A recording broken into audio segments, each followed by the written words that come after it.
Antes de empezar, como siempre, recuerda que si quieres estar al día de cualquier empresa del mundo, lo tienes más fácil que nunca, porque con la app Quarter lo podrás hacer como si escucharas un podcast. Y es que en la app podrás encontrar los audios, las transcripciones y las presentaciones de resultados trimestrales de cualquier empresa en los más de 15 mercados disponibles a día de hoy. Esta semana podrás encontrar los resultados de empresas como BlackRock, Tesco y JP Morgan. Y todo 100% gratuito. Descárgala ya en tu iPhone o Android. Genial, pues muy buenas a todos y bienvenidos a otro Mastermind de nuevo. Después de algo de tiempo, habíamos dejado un poco de espacio para volver con más ganas y con nuevos fichajes que ahora veremos. Pero bueno, volvemos a este formato que sé que gusta bastante y que siempre nos preguntáis cuándo viene el siguiente. Así que no me entretengo más y paso a saludar a todos los invitados. Adri, empiezo por ti. ¿Cómo estás? ¿Cómo va todo? ¿Cómo ha ido el año? ¿Qué tal, Sergio? Muy bien, la verdad es que muy bien. Hasta que me pincharon Moderna ayer, que me tumbó, pero bueno, es algo pasajero, ya sabes, es un one-off. Eso están diciendo que es la tercera, ¿verdad? Me imagino. Sí, esa de refuerzo, booster o como le Sí, llaman. que la tercera te deja un poco cao. Sí, eh, Estoy oyendo esto. Y no te venía con acciones de Microsoft ni nada, ¿no? Venía nada, gratis. no, con los chips de serie, ya sabes. Vale, genial. ¿Y cómo ha ido 2021, tanto a nivel personal como a nivel inversor? ¿Qué nos puedes contar? ¿Contento? Sí, bien, o sea, un montón de trabajo. Descubrí empresas interesantes. A nivel personal no hubo grandes cambios. Me gustaría mudarme a una casa que ya estoy de los vecinos hasta el gorro, pero bueno, están los precios de locos. O sea, una casa de alquiler que antes te costaba 600 al mes, ahora está por 1000. O sea, no, está Ojo on con fire. el mercado real estate en Vigo, que Sí, por lo que hay tengo muy poco. entendido está on fire. Sí, porque tienen el plan urbanístico es como de 1998, entonces no, lo poco que han ido construyendo no es tan ilegal, o sea, es un desastre. Claro, claro. Y luego en Navidad, pues todavía más demanda, ¿no? Con la que tenéis ahí liada. Ya ves. No, es que yo ni me acerqué por el centro ya directamente, o sea, era territorio prohibido para mí. Genial, genial. Pues un placer volverte a tener por aquí, Adri, como siempre. Gracias. Y paso a Carlos. Carlos, ¿cómo va todo? ¿Qué nos puedes contar de este año? ¿Qué novedades nos traes? ¿Cómo estás? Bien, muy bien, todo genial. Yo todavía no tengo la tercera vacuna, tengo dos solo. Y bueno, un año un poco raro, un poco especial. También decir que justo este trimestre he empezado, bueno, este trimestre y anteriormente a consumir Huitaca, que bueno, esto en los directores ya lo comenté, pero cuando hicimos el Mastermind y yo hablé de HelloFresh, no sé si fuiste tú que me preguntó a ver si consumía los tuppers de Huitaca y bueno, he empezado y la verdad es que me gustan bastante. No sé si Sergio tiene opinión sobre el tema, pero bueno, bien. No, pues no los he probado nunca. Es algo que yo sería consumidor, pero por mi situación actual, pues no lo necesito, digamos. Pero sí que hoy justamente, aunque no te lo creas, he estado revisando tu defensa de HelloFresh que hicimos hace un Sí, muy año, bien.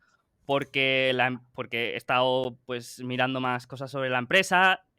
Lleva una caída creo de 40% desde máximos Efectivamente. y no sé, creo que me ha parecido interesante las cosas que he ido viendo y digo, hostia, pues voy a volver a ver la defensa de Carlos y no, estoy ahí intentando aprender más. Creo que está en una situación interesante ahora mismo. Está curioso.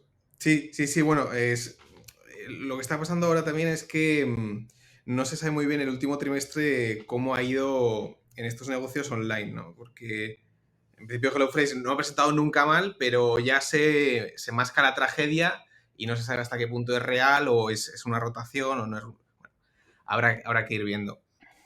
Y por lo demás todo ok. El año muy convulso y el último trimestre ha sido, joder, entre cadenas de suministro, luego el growth, bueno, la verdad es que muchas sorpresas, muchas sorpresas. Fue un año bonito. Sí, sí, o sea, yo me da la sensación de que 2020 en Q1, Q2 se veían, digamos, la luz al final del túnel, ¿no? Y simplemente con decir, vale, vamos a tener esto mismo, pero mejor, y eso es lo que ocurrió. Y aquí, 2021 ha sido que la tendencia se rompe, o sea, que lo que iba bien luego iba mal. Y ha sido un poco muy curioso. Sí, sí. Bueno. Y interesante y la verdad que lo hemos ido viviendo también semana a semana en los directos, que ha sido muy entretenido, la verdad. Seguro que muchos de los que nos escuchan también están ahí y la verdad que gustan mucho. Y tengo que decirte, Carlos, que estoy ilusionado, nervioso, hoy, no sé, contento también de alguna manera porque tenemos un invitado, un nuevo fichaje muy top en este Mastermind Ah, que sí. tenemos que quizá no mucha gente lo conoce porque hasta ahora ha mantenido un poco un perfil más anónimo, pero que creo que es un analista a descubrir y que aporta bastante. Así que vamos a conocerlo un poco. Miquel, ¿cómo estás? ¿Cómo va todo? Muy bien, gracias Sergio por invitarme. Bueno, pues yo me he visto los Mastermind anteriores y aquí ha estado Andrei y en el último episodio creo que estuvo Rodri y Hong Kong. Y o sea, son dos personas que admiro mucho, sobre todo a Rodri, o sea, tiene una cultura de trabajar y no sé dónde saca tiempo para escribir unos reports tan largos y en inglés y en castellano, así que es un puesto bastante grande que me toca sentarme, así que bueno, espero que esté bien. Y si me preguntas por el año, pues bueno, ha sido un año en el que han pasado un montón de locuras, que te pones a mirar las cosas que han pasado a principio de 2021 y parece que han pasado hace muchísimo. Y bueno, yo creo que el año pasado a nivel personal, la primera mitad fue un poco de estar en casa. Yo creo que hasta después que se empezaron lo de las vacunas y a vacunar a la gente joven, y luego en la segunda mitad del año que ha sido más fácil moverse, lo digo porque yo vivo en el extranjero y hasta junio moverse era un poco una odisea. Y luego pues intentando aprovechar la segunda mitad del año, pero bueno, si miro el año completo no he viajado todo lo que me gustaría, pero aún así pues han pasado cosas hasta ahora. Genial, genial.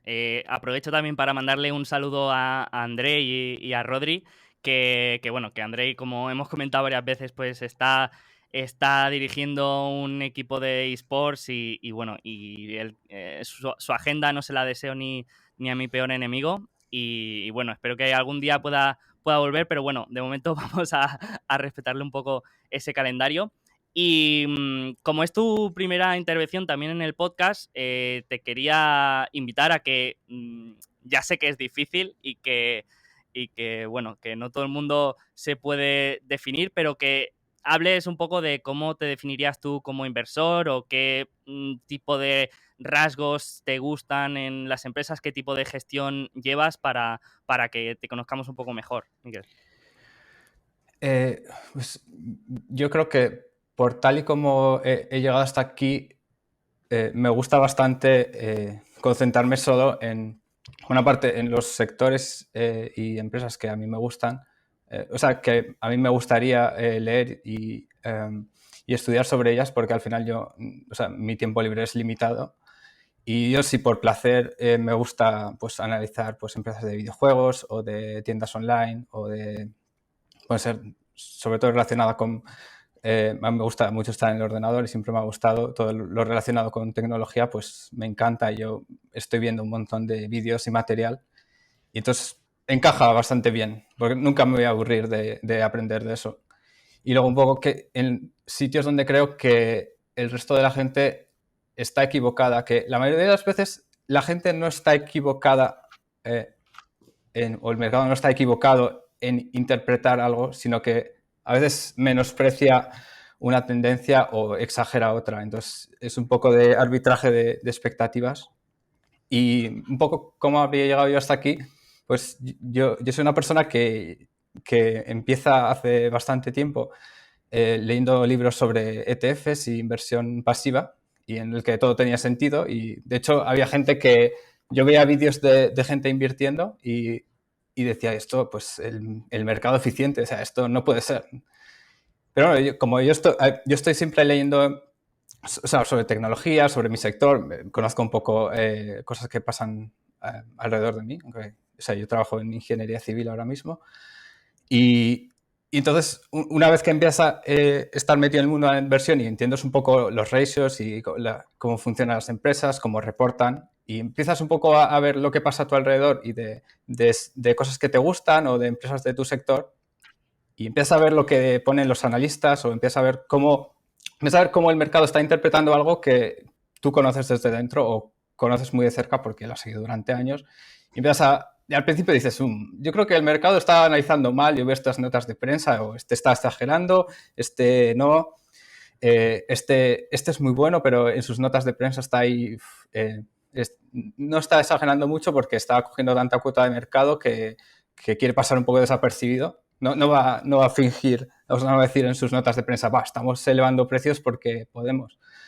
Pero, o sea, notas un poco que yo que podría hacer algo, pero no, el mercado es eficiente, y luego ya al cabo de un tiempo ya te das cuenta de, joder, es que esto lo habría visto, esto lo habría visto, esto lo habría visto. Digo, el mercado empieza a pensar, digo, porque ya al principio era muy absoluto, ¿no? Era el mercado es ineficiente total o eficiente total, y luego te das cuenta de que en un círculo pequeño de cosas que tú conoces muy bien puedes tener un edge.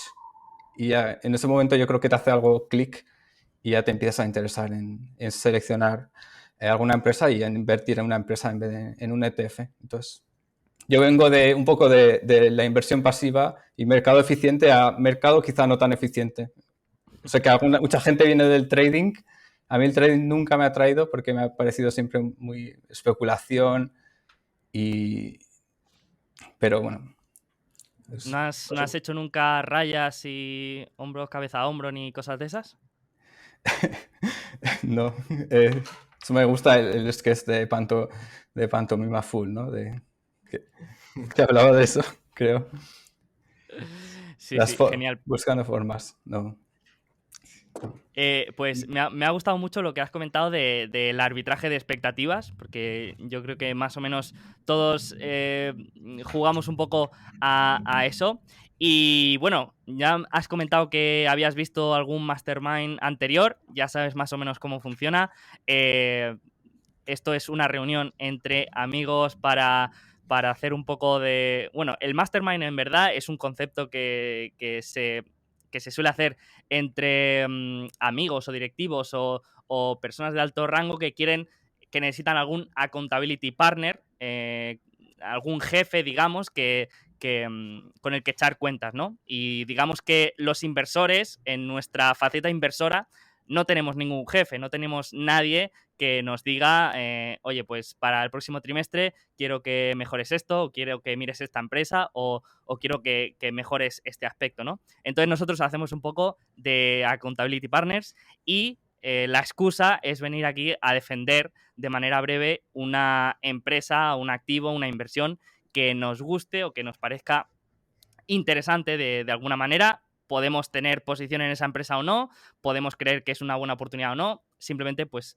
que nos parezca interesante. Así que yo, si os parece bien, empezamos por Adri. Te invito a comentar tú la empresa que crees que puede ser interesante a estas alturas, y luego pues entre todos comentamos un poco, damos algo de feedback, le damos nuestra opinión, y si podemos pues también le sacamos un poco la punta a la tesis, ¿vale? Adri, Con el látigo, pues cuando quieras. Sin piedad. Pues hombre, yo creo que estamos viviendo un momento de mercado bonito ahora, porque hay ciertas industrias o ciertos tipos de empresas que le están zurrando a todas por igual, sin importar si generas free cash flow, si da igual. O sea, hay empresas que generan un montón de free cash flow y están en una valoración ridícula y el negocio no ha cambiado nada. Entonces, yo creo que ahora es un momento perfecto para buscar oportunidades. Y una de esas, creo, en mi opinión, humilde opinión, podría ser Premier Health of America, que cotiza en el Toronto Stock Exchange Ventures con el ticker PHA. Ahora está creo que como a 84, 85 centavos o algo así. Es una empresa que se dedica a la industria de staffing, a proporcionar personal, pero especializado en el nicho sanitario. Entonces, con esto ya tienen una diferenciación sobre los adecos y ranstas de turno que le pegan a todas las industrias. Entonces, este negocio lo fundó su actual CEO, Martin Legault, creo que se llama, en Quebec. En el 2003 empezó de cero, creo que incluso empezó solo con una enfermera, o sea, era más bien una mini startup, y nada, poco a poco fue creciendo, y en 2011 creo que fue, detectó que la industria necesitaba un poco de vidilla, de automatización, porque era todo muy tradicional, en plan, el hospital levanta el teléfono, llama a la empresa, oye, necesito 10 enfermeras para mañana a las 6 de la mañana, y claro, todo ese proceso manual encarecía el proceso, o sea, dificultaba todo el proceso de contratación, de gestión, de facturación, etcétera. Entonces, en ese momento, cuando la empresa tenía EBITDA prácticamente cero, estaban ahí en break-even, decidió empezar a crear una plataforma tecnológica a la que han llamado PS Web, a través de la cual los centros sanitarios pueden solicitar el personal con 3, 4, 5 clics, bueno, clics, pulsaciones en el móvil o la tablet o lo que usen.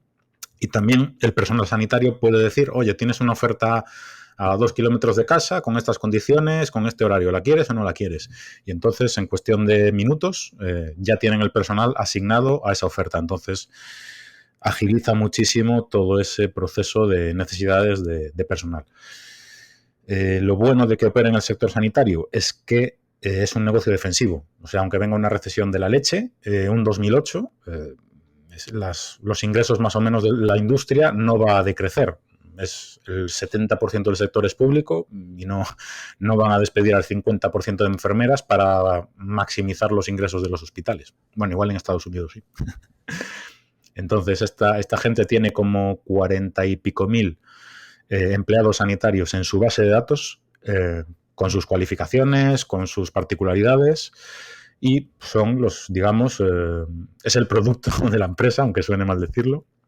Y una curiosidad que me llamó muchísimo la atención de esta industria en Canadá es que el desempleo es de menos del 1%. O sea, es pleno empleo, pero desde antes de la pandemia. O sea, no me cabía en la cabeza. Y al parecer, lo que he leído en varios artículos es que el personal sanitario en Canadá, sobre todo las enfermeras, están quemadísimas, tanto a nivel físico como mental, es mental exhaustion, dice la directiva, y que no se están formando enfermeras porque no les interesa, prefieren trabajar de otra cosa más tranquila, en lugar de trabajar lunes, domingos, festivos, que igual cobran bien, pero prefieren una vida más tranquila. Y bueno, ya centrándonos más en lo que es el negocio en sí, es de alto crecimiento, es muy pequeñita, es una microcap, perdón, que no lo mencioné antes. Las ventas por acción durante los últimos 5 años han crecido al 51%, el EBITDA al 49% y el free cash flow casi al 50%. Lo bueno es que tiene una conversión en caja muy alta, es decir, 60 céntimos de cada dólar de EBITDA lo convierten en free cash flow. Y yo creo que lo puede, si crece menos, yo creo que esa conversión en caja puede aumentar, porque tienen que financiar un poquito de working capital por las cuentas a cobrar y tal, pero bueno, conforme se vaya estabilizando el crecimiento, yo creo que hay margen para crecer ahí. Después, la directiva se marca como objetivo a corto plazo, a 1 o 2 años vista, generar un margen bruto del 25%, ahora está en el 24%. Y el EBITDA ya han generado márgenes EBITDA, si excluimos los costes de las adquisiciones, del 10% más o menos. Yo creo que incluso pueden generar un poquito más, pero no voy a modelar más de un 10%. Y eso, si le aplicas la conversión en caja, te da un free cash flow del 6%, 7% con mucha suerte. Y así. Quizás lo que menos me gusta de este negocio es que las ventajas competitivas no son muy bestias. O sea, tú puedes empezar a hacer una empresa de staffing healthcare. Necesitas alguna autorización y tal, pero bueno, no es que tengas unas barreras de entrada enormes. Quizás lo que más les beneficia es tener esa escala, porque hay muchísimos rivales que son pequeñas empresas regionales e incluso locales, o sea, que se dedican solo a proporcionar personal sanitario, yo qué sé, en Toronto o en cualquier ciudad canadiense. Entonces, pues Eso, sobre esos rivales hay ventaja de escala, pero claro, sobre un Randstad de turno que igual tiene una rama sanitaria, pues prácticamente no tienes ventaja. Quizás en su plataforma, en la PS Web, pero difícil de valorar porque no tengo acceso a la plataforma de Randstad o de Adecco o de ninguna de estas. Y por otra parte también es importante los intangibles, la relación con clientes. Porque al final la empresa también crece por adquisiciones, hace 1 o 2 al año, no es que sean súper activos, pero hacen buenas adquisiciones, rentables, y realmente las adquisiciones no hay activos, o sea, se compran los ordenadores y la base de datos de profesionales sanitarios y la relación con los clientes, que ya están acostumbrados a contactar con 3, 4, 5 proveedores de personal. Estos rivales pequeñitos, incluso los grandes, tipo Adecco, Randstad y demás, los genéricos, digamos, los que dan personal a todas las industrias, están cotizando como a 8 o 10 veces EBITDA, y los que son más comparables a PHA ya te cotizan a unas 12, 14 veces, dependiendo pues de lo que le gusta al mercado a la empresa. Y bueno, yo creo que la empresa va a seguir creciendo con adquisiciones, diluyen, es ver, si no te gustan las empresas que emiten acciones, pues PHA no es tu empresa, pero es que han comprado súper barato. Han hecho 3 adquisiciones en los 3 últimos años a 4 o 5 veces EBITDA. Y además han crecido orgánicamente durante los siguientes años, o sea que se los han comprado regalados. Entonces, por esa parte de adquisiciones estoy tranquilo. Yo creo que puede haber esa ligera expansión de márgenes a futuro. Ese margen bruto del 25 debería ayudar a que el EBITDA también suba un poquito. A ver, no va a ser la leche, pero bueno, cada 1% cuenta muchísimo en una microcap. Y bueno, yo creo que esta empresa también puede ser fruto de una OPA en el futuro. Porque en esta industria he visto informes que hablan que se realizan unas 100 adquisiciones al año y que el 90% de los compradores son empresas privadas. Entonces, yo creo que si gana un poquito más de escala, algún rival grande va a decir, nos compramos esto, nos expandimos a Canadá y ingresos recurrentes y para adelante. Otro punto que quizás es un poco cojo en la empresa es que el equipo directivo es muy reducido, con solo 4 ejecutivos. De hecho, eran 3 hasta hace nada, hasta hace 2 meses, que contrataron un CTO para mejorar la plataforma, la accesibilidad y todo esto. Y bueno, cobran, digamos, poquito, 1 millón y pico entre los 3 ejecutivos, digamos, más veteranos. Y bueno, también tiene sus riesgos, obviamente. Tienen el 83% de las ventas dependen de Quebec, porque es donde se empezaron a expandir y donde querían conseguir una cuota de mercado del 25%, que ya lo lograron con la última adquisición.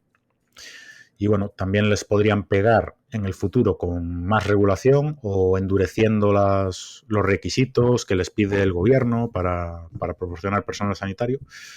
Pero claro, con menos de un 1% de desempleo tampoco pueden darles mucho con el látigo a este tipo de empresas porque no le conviene al Ministerio de Sanidad dificultar la contratación de personal.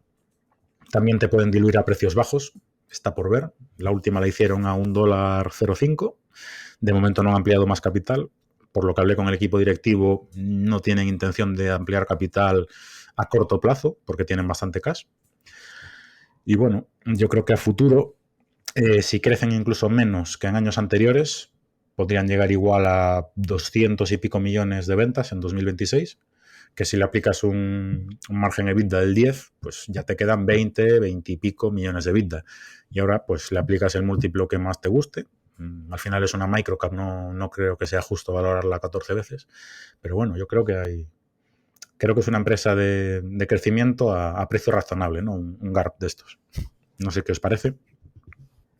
Además, habías comentado que tenía como el 40% de la propiedad en los directivos, me parece. Sí, tienen mucho skin in the game. El CEO tiene como el 50 y pico % de las acciones. Vendió acciones en 2021 que las compró el vicepresident. O sea, fue, digamos, un cambio de manos. No es que las vendiese a mercado a quien las compre. Entonces, el resto de insiders, si excluimos al CEO, tiene el 3,3% de las acciones, que, oye, es dinero para los sueldos que cobra esta gente, que igual son 300.000, 500.000 al año. En Canadá, que es un país muy caro. Genial, pues muy interesante. Muchas gracias y más en, en condiciones de post-vacunación. La has defendido muy bien. Sí, perdón por soltar todo el tocho ahí rápido, pero es que ya la cabeza me da para lo justo hoy, ¿eh? Vale.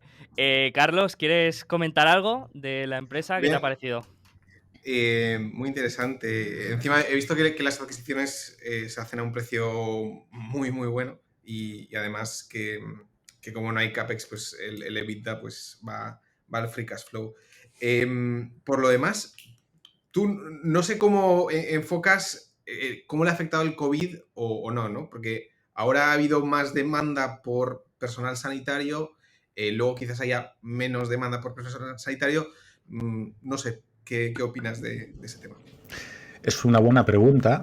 Yo inicialmente pensaba que habrían tenido, digamos, un año 2021 hiper bueno, que a nivel de ventas es así. Pero lo que ocurrió es que el gobierno, digamos, que facilitó la entrada a rivales que no tenían, digamos, todas las autorizaciones para proporcionar personal sanitario. Entonces, realmente, entre comillas, le perjudicó un poco a nivel competencia. Entonces, estos rivales es probable que el gobierno diga, no tienes la autorización, fuera. Pero claro, también tenemos un 1% de desempleo.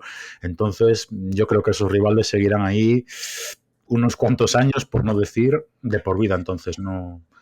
Si ves un poco el historial de la empresa, ves que sí, que en 2010 hubo, digamos, un boom de márgenes, pero en 2021 ya se normalizó bastante. Entonces, no creo que tengan ahí un súper viento de cola por COVID, porque ya antes del COVID el desempleo era de menos del 1%. Entonces, es que están igual que antes, el sector. Vale, y por entender también, o sea, un hospital o el sector público de turno tiene un cierto personal contratado fijo y utiliza esto para, digamos, fichar el extra, ¿no? O no.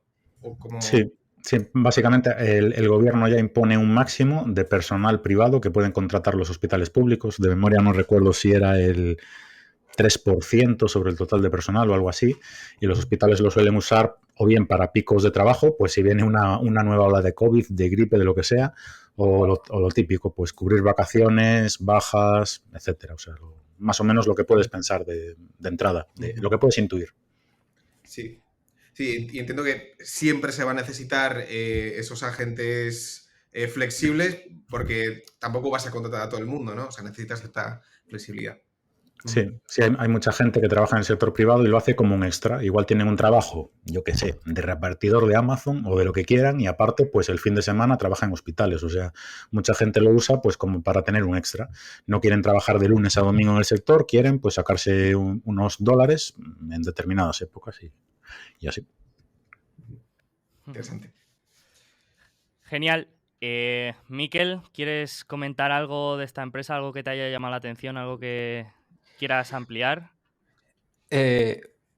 Bueno, nada más escuchar, me ha recordado a IAC, que hizo una adquisición de un marketplace de enfermeros y enfermeras que viajan a otro lugar durante un periodo corto de tiempo a encontrar trabajo, que leí eso y un poco y era esto.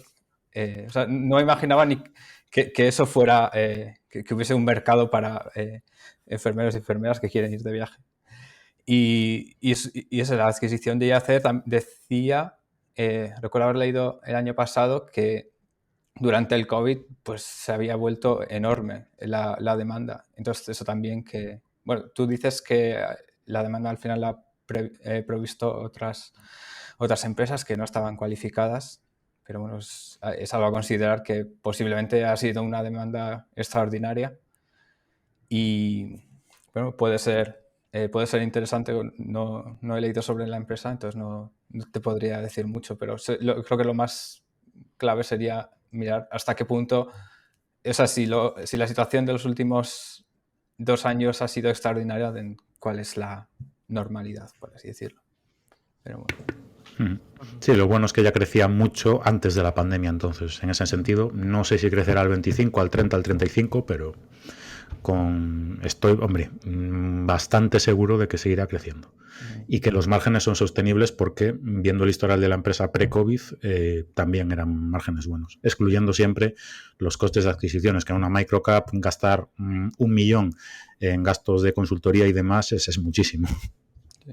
O sea, la adquisición que hizo IAC fue hace como, creo que en 2019, y pagó súper poco y en Estados Unidos, y ahora la ha convertido en una plataforma bastante fuerte. O sea, imagínate, en Canadá pues habrán pagado un precio de risa por las adquisiciones, seguramente. Sí, esta gente, ya te digo, 3, 4, 5 veces EBITDA pre-adquisición, o sea, de las ventas de los últimos 12 meses. Y las 3 adquisiciones que han hecho han crecido orgánicamente, o sea, regaladas. Las compraría yo si pudiese. Perfecto.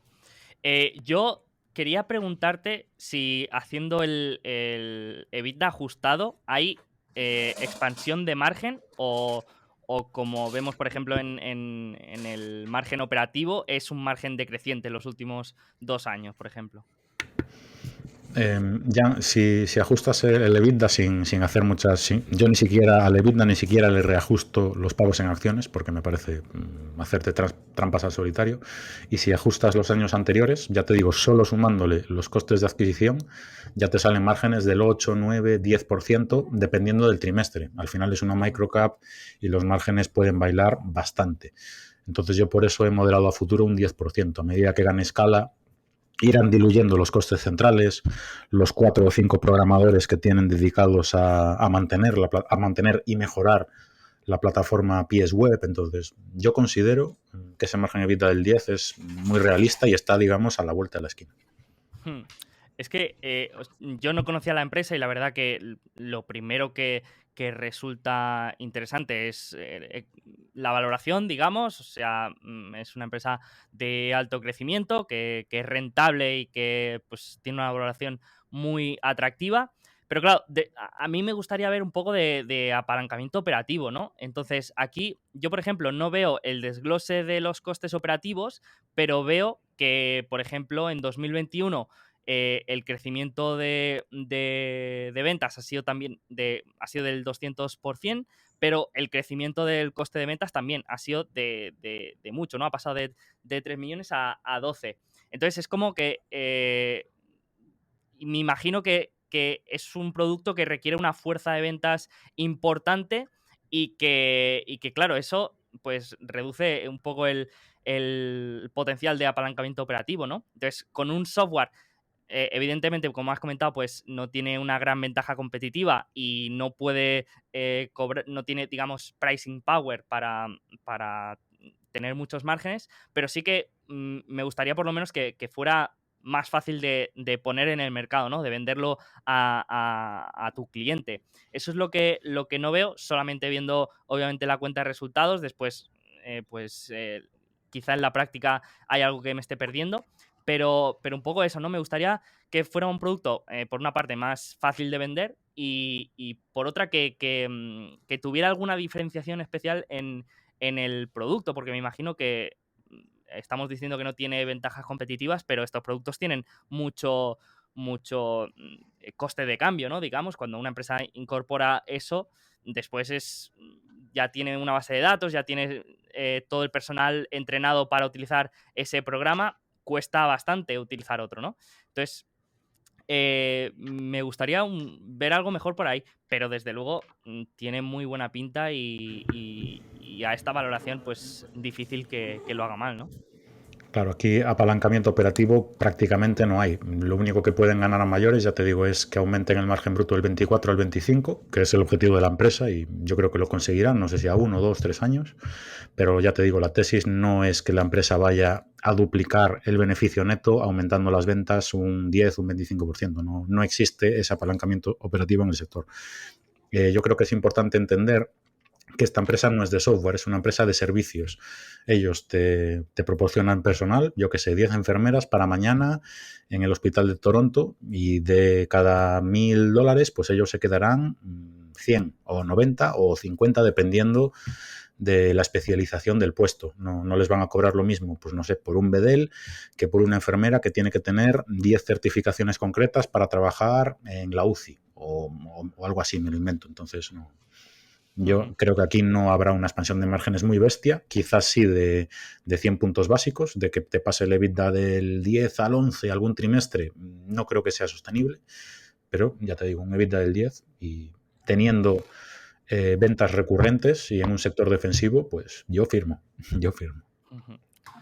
Pues muy interesante, no la conocía y desde luego, bueno, tiene varios factores que me gustan, así que apuntada para investigación más en profundidad.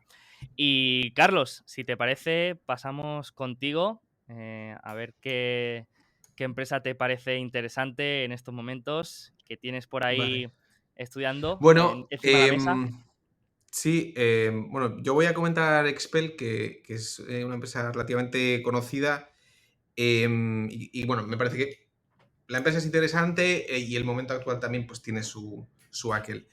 Entonces, Expel, básicamente, hoy en día lo que empezó a hacer es PPF, que es una película de plástico transparente, por así llamarlo, que protege las carrocerías de los coches ante rayaduras. Principalmente, pues, si te saltan piedras a la carrocería para que no rayen eso, la carrocería. Entonces, históricamente, este producto existe desde hace 20 años, de hecho lo inventó 3M y está relacionado al ámbito militar, donde las palas de los helicópteros bueno, empezaban a romper y entonces 3M inventó el PPF, una especie de plástico con diferentes capas que protegía las palas. Y eso pues se readaptó al mundo del automóvil y bueno, pues más o menos ahí tenía sus ventas 3M, pero el principal problema de ese producto era que se ponía amarillento con el tiempo. Entonces, está muy bien, pero la gente no quiere que su coche se ponga amarillento. Entonces, Expel originalmente lo que hacía era el software para esa película. Y el software lo que te hace es los patterns, ¿no? O sea, cortar la película a las formas del coche para que luego la aplicación sea más sencilla porque bueno, si lo tienes que hacer todo manual, pues es muy complicado. Entonces, Expel originalmente hacía el software para la aplicación del PPF de 3M, pero como el PPF de 3M pues no era bueno, pues el producto no tuvo éxito, no crecía y bueno, no iba bien. Y no iba bien y de hecho en 2008-2009 pues Expel casi estuvo a punto de quebrar hasta que un antiguo trabajador, que ahora es el CEO, vuelve a la empresa y bueno, reflota un poco todo con la idea de que para vender el software hay que tener un PPF que funcione. Y eso fue y con eso se creó el Expel Ultimate, que era un PPF que realmente no se ponía amarillo, que tenía garantía de 10 años, y con eso, pues las ventas con el paso del tiempo han sido muy, muy buenas, han crecido mucho, y además se han expandido a otros ámbitos, como la película para ventanas y ahora, pues bueno, incluso protección de interiores, ceramic coating, bueno, todo tipo de protecciones. Para bicis también, ¿no? Entonces, sí, bueno, ahora empieza el tema de las bicis, que hay gente que está emocionada y yo también estoy emocionado, pero es difícil poner un número. Es lógico que la gente que ahora se gasta 5.000 euros en bicis, pues se gaste 200, 300 euros en protegerlo. Yo lo compro, pero bueno, vamos a ver por dónde va eso. No, tampoco me quiero emocionar. Entonces, un tema bastante importante y que hay que creerse es que Expel no es un productor de rollos de plástico, que esencialmente, no sé, si lo vieras de fuera quizás parecería eso, ¿no? Manda unos rollos y la gente los instala y ya está. Pues ese no es el enfoque real. Si vieras el día a día de un gestor de zona de Expel, se parecería más a un trabajador de Domino's que que a un trabajador de una empresa industrial. Es decir, Expel tiene zonas regionales acotadas, sabe perfectamente qué instalador hay en qué sitios, si ese instalador es rentable, si no es rentable, y quiere mantener ese ecosistema. Entonces, se parece mucho más a un franquiciador que a una empresa industrial. Y luego, bueno, un tema que siempre se puede criticar es, oye, esto es carísimo de poner, ¿vale? Porque esto, si quieres poner todo tu coche de PPF, son 5.000 euros y esto es carísimo. Pero la gente quiere proteger su inversión, ¿vale? Y si Expel ha crecido tanto y el PPF se vende tanto, es que realmente la gente lo aprecia. Bueno, además, si tienes un accidente, la aseguradora suele pagar la segunda vez. Las compañías de financiación también suelen pagar el PPF porque luego, a la hora de vender en segunda mano, pues funciona, o sea, ayuda a que el coche mantenga mejor el valor, el PPF. Entonces, bueno, creo que el producto tiene sentido. Y bueno, la empresa ha sido una empresa muy rentable por las cualidades que he mostrado de no solo el PPF, sino también ventanas. Es un producto que es el 20% del coste total de instalación y del precio total de la instalación es un 10%, pero ese 10%, digamos, es el que domina toda la transacción.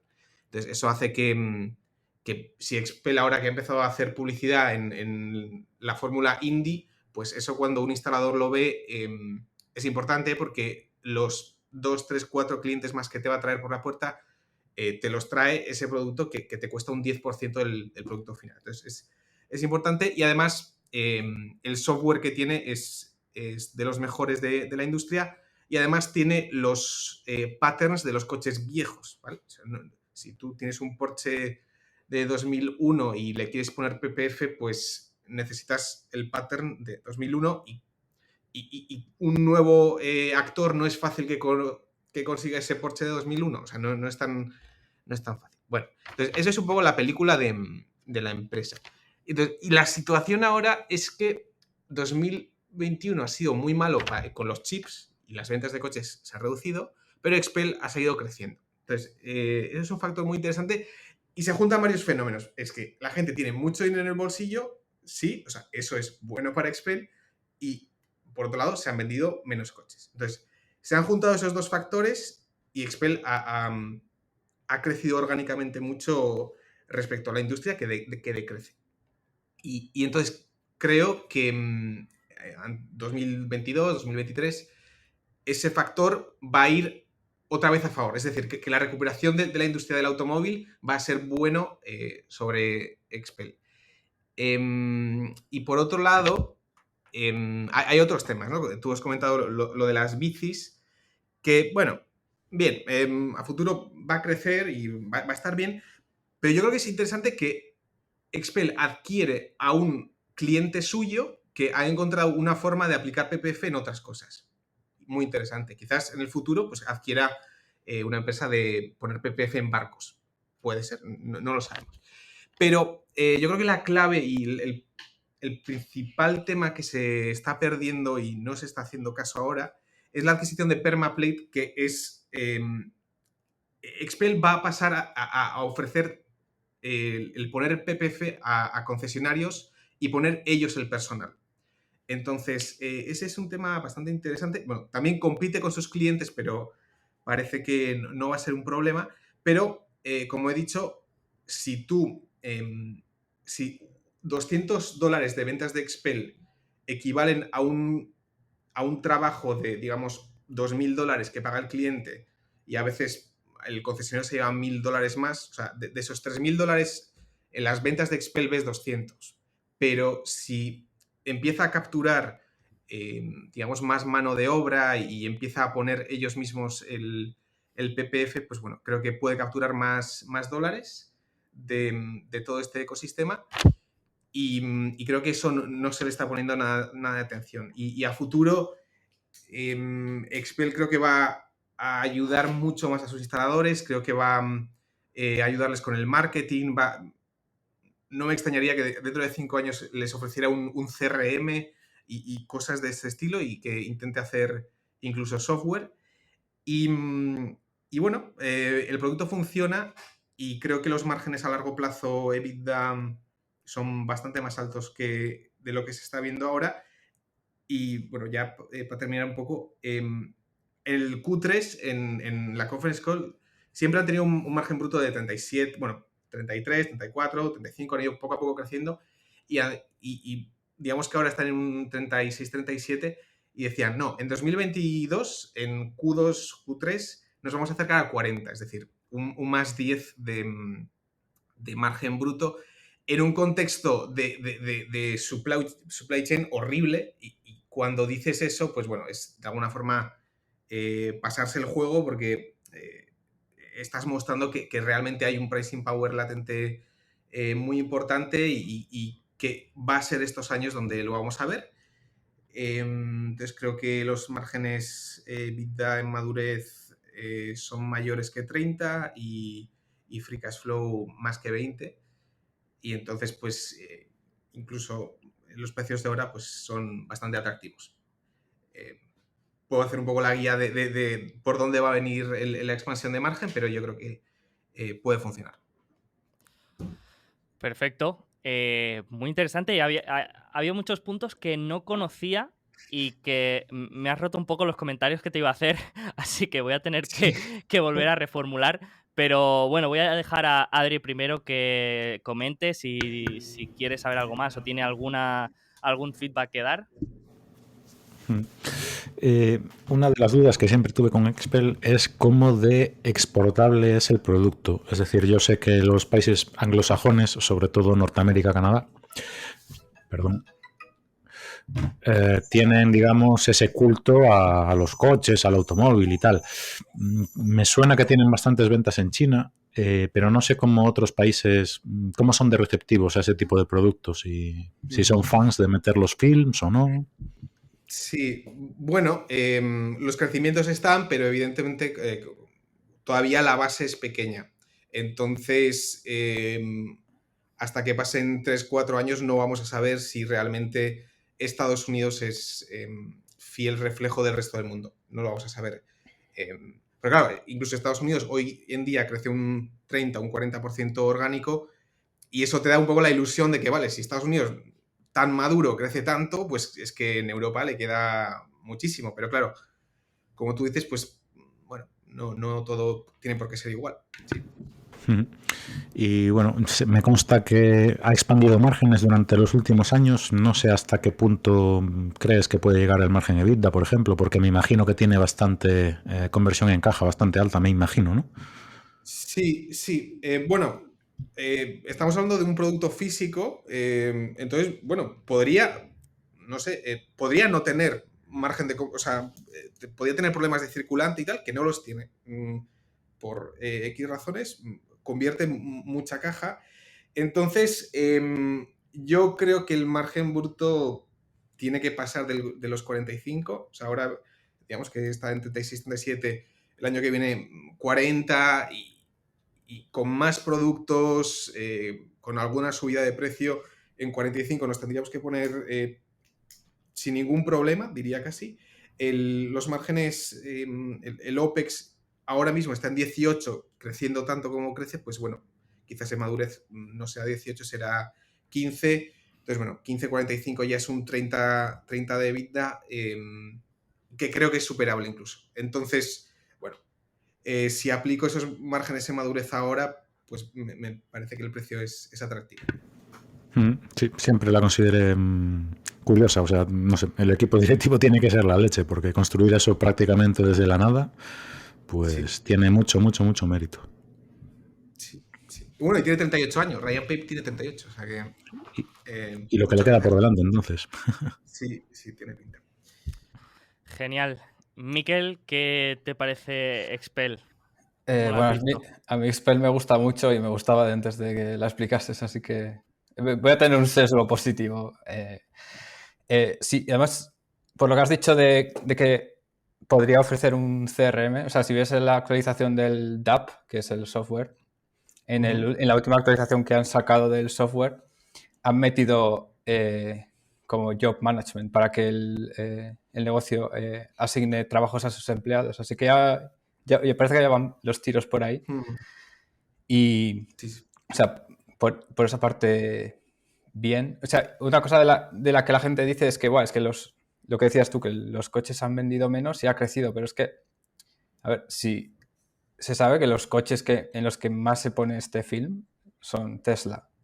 Y los números de Tesla han sido extraordinarios, ha sido la única excepción. O sea, tiene la suerte de que la gente está poniendo el film en más porcentaje que otras marcas, es la única marca que lo ha hecho bien. Entonces, supongo que ha tenido suerte, bueno, tiene un management muy bueno.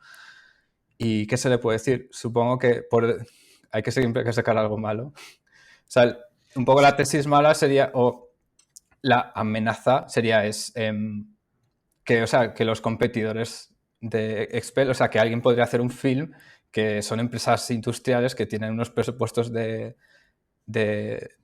desarrollo, pues inversión y desarrollo que son enormes y se van a quedar así de brazos cruzados o... Sí, bueno, sí, yo creo que la gran amenaza, a ver, que yo aquí he plantado que esto es como una especie de franquicia, es una empresa cósmica y a ver, venden rollos de PPF, ¿no? Y su PPF no es mejor que el del competidor, realmente, no es mucho mejor. Entonces, ojo, tal, ¿no? Si esa teoría se desvanece, pues tenemos un problema. Sí.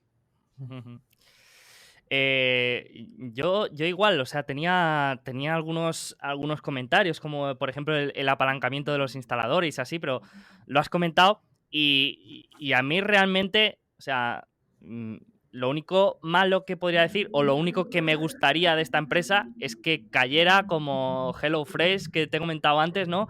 Que tuviera una caída de 40-50% ahora siguiendo todas estas caídas generalizadas y poderla pillar más abajo, ¿no? Porque aquí lo que me cuesta es estructurar un poco la valoración, ¿no? O sea, veo que tiene varias palancas de expandir su TAM y veo que bueno, que hay segmentos operativos que le pueden dar mucho crecimiento, pero tengo que tener mucha convicción y conocer bien y tener más, digamos, un camino más estructurado hacia ese crecimiento para justificar mejor la valoración, ¿no? Bien. Entonces, ese es mi único pero, que, claro, al no conocerla tanto como tú, que llevas años siguiéndola y la tienes al dedillo, pues me cuesta pues ganar la convicción para invertir a estos niveles, ¿no? Sí, a ver, y yo creo que tienes razón en lo que dices. A ver, no deja de estar a los últimos beneficios, 58 veces beneficios. Bueno, te tienes que creer muchas cosas y que si hay un bache, y siempre puede haber un bache, especialmente en países como China, que donde ya ha habido baches, pues de repente te encuentras con una empresa de rollos de plástico a 58 veces beneficios y dices, ¿qué es esto, no? Bueno, sí. Sí, Es lo que hay. pero es el único pero, y luego quizá pues los vientos de cara que has comentado un poco de... o sea, los problemas de la cadena logística, los problemas de chip también. Claro, yo también tenía en la cabeza, por ejemplo, que a muy largo plazo cada vez tendremos menos coches, Sí. pero claro, estamos hablando de coches de alta gama. Yo creo que los coches de alta gama no creo... O sea, que los coches que se irán reduciendo serán los utilitarios. No los de alta gama creo que cumplen otra función que de llevarnos de un lado al otro, ¿no? Puede ser. Bueno, o quizás también se inventa una pintura que aguanta muy bien las rayaduras, ¿no? Eso sería un game changer total. Sí, pero por ejemplo, tú que no ves tanto el tema de la bici, yo lo veo o sea, con mucho Sí. sentido. A ver, sí que es verdad que se tendría que ver el precio de instalación, ¿no? O sea, ya obviamente no va a ser 5.000 como el de un coche, pero si ya ronda los 1.000, es que es un 20% del coste de una bici. Una bici, digamos, de Sí, 5.000. bueno, creo que se hace por por 300, 400 se consigue hacer, no quizás todo, pero la parte más importante en bicis. Bueno, sí. Pues yo lo veo interesante lo de las bicis, porque los Vale. cuadros de carbono se rayan muy fácilmente, más las de montaña que saltan piedras todo el rato, y son muy caros. O sea, un cuadro de una bici de carbono puede valer 2.000 euros tranquilamente. Entonces, yo le veo mucho sentido a eso. Perfecto, pues Miquel, pasamos a ti a ver qué empresa nos traes. Cuando quieras, pues adelante.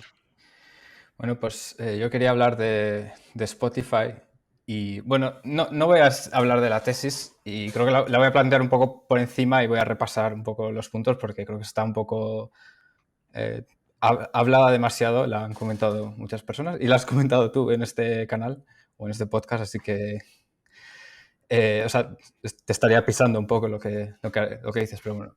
No, tú O sea, pisa lo que quieras. Vale, Spotify, bueno, no me voy a parar mucho en explicar qué es lo que es, porque me imagino que el producto es bastante conocido. Spotify aspira a ser la plataforma de audio, o sea, una única plataforma en la que haya diferentes productos que sean mayoritariamente audio y que es, bueno, es multidispositivo, empezó en el escritorio, luego pasa al móvil, luego pasa a algunos dispositivos de la casa y yo creo que tiene sentido que incluso esté en el vehículo, o sea, en un coche, de una forma diferente porque no tiene sentido que escuchar desde el móvil, tendría que estar más integrado. Bueno, y creo que el streaming de audio creo que es la evolución final del audio, por así decirlo. O sea, el audio, por ejemplo, la música en directo, la música empieza siendo en directo, luego pasa a ser en un formato físico, luego pasa a ser pirateada y a la vez a venderse a través de iTunes, que vendía canciones por separado. Y parece que ahora estamos en el streaming y yo creo que el streaming es más o menos es la versión final y que lo que vamos a tener ahora va a ser, en todo caso, pues iteraciones de cómo es este streaming.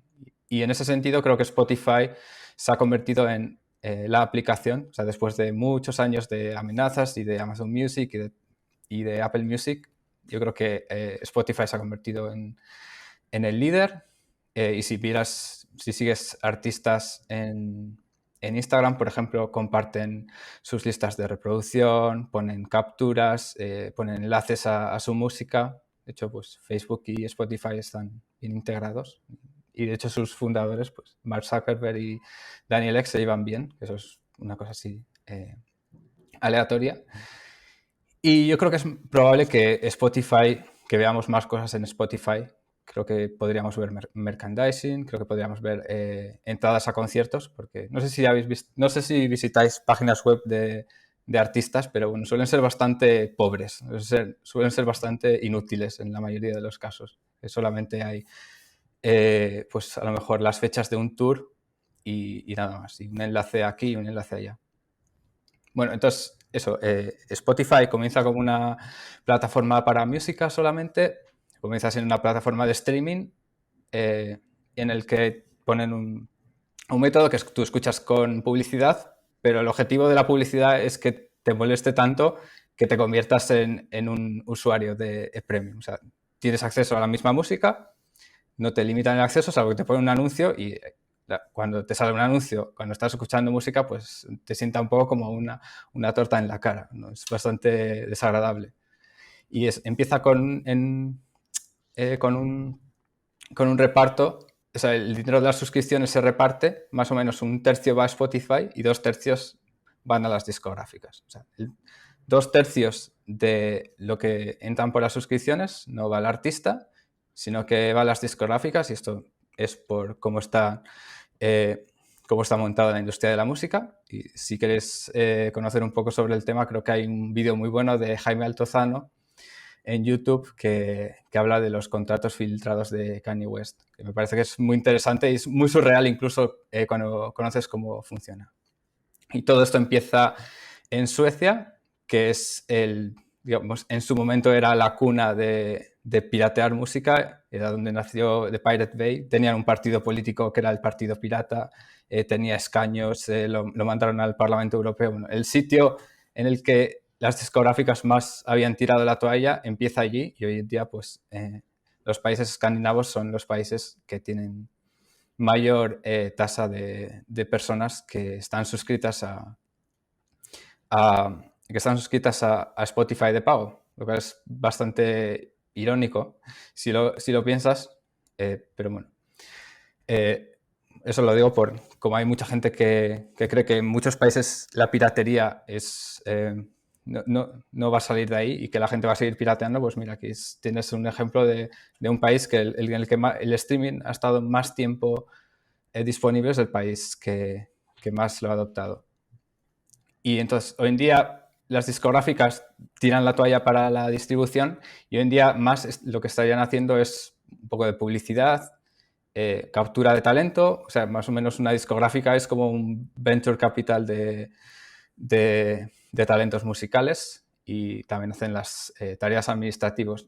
Entonces, como ya no tienen la distribución, digamos que la parte así que tiene moat con barreras de entrada muy grandes de las discográficas, si les quitas el catálogo de música que tienen, yo diría que hoy en día tiene menos barreras de entrada, y estrictamente mirando las tareas que están haciendo. Y de hecho los artistas son más conscientes de que están generando mucho valor, tienen acceso a muchas más herramientas, y que van a estar, cada vez van a tener más poder, y de hecho creo que cada vez lo tienen. Entonces, después de esta parte de música, Spotify pasa a ofrecer podcast, y esto es otro tipo de formato. Y esto es una cosa muy interesante cuando meten los podcasts, es que la publicidad, que en un principio era algo no deseable, vuelve de nuevo a Spotify, y le aparece publicidad en los podcasts a la gente que está pagando una suscripción. Y esto, yo creo que los podcasts son propensos a tener publicidad, porque yo creo que la gente que está escuchando un podcast entiende que la gente que hace el podcast tiene que vivir de algo. Y bueno, le puedes decir a una persona, a un músico que dé conciertos, pero al podcaster no le puedes decir que dé conciertos.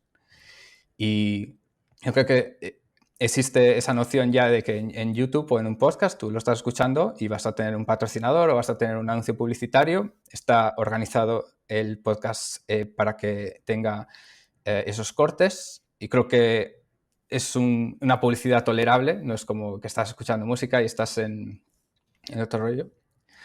Y en ese sentido tienes a muchos podcasts de nicho que podrían poner publicidad muy específica, pero luego si miras la publicidad de los podcasts, ves que la monetización es bastante pobre, mientras que tienes a la radio, que la publicidad no va dirigida a nadie, pues va dirigida a todo el mundo, sin separación, y allí pues las cantidades que se están gastando en publicidad son enormes.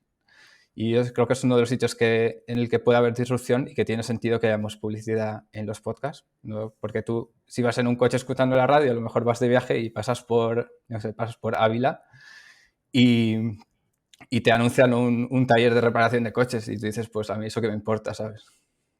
A mí si Spotify estuviera en el coche, podría poner un anuncio que tuviera más relevancia, y eso saldría yo ganando, porque al menos no tengo que aguantar unos anuncios que me dan exactamente igual. Y de hecho también la internacionalización de los podcasts también. O sea, yo estoy escuchando podcasts americanos de NPR, que es la radio pública de Estados Unidos, y me saltan anuncios de que me abra una cuenta corriente en Fidelity, y digo, pues eso a mí qué me importa, que yo no vivo allí.